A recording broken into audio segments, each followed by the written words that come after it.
ஆசையுடன் கேட்பவர்க்கு அள்ளித் தருபவன், அல்லல் துன்பம் துயரங்களை கிள்ளி எறிபவன், பாசத்தோடு யாவரையும் பார்க்கின்றவன், பாவங்களை பார்வையினால் மாய்க்கின்றவன்.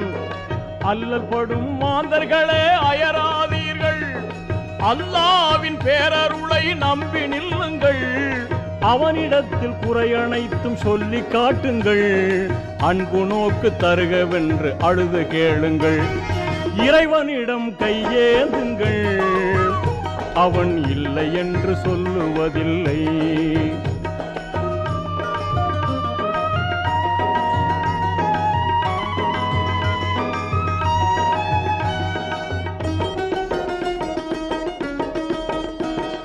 தேடும் நேயர் நெஞ்சங்களில் குடியிருப்பவன், தேடாத மனிதருக்கும் உணவளிப்பவன்.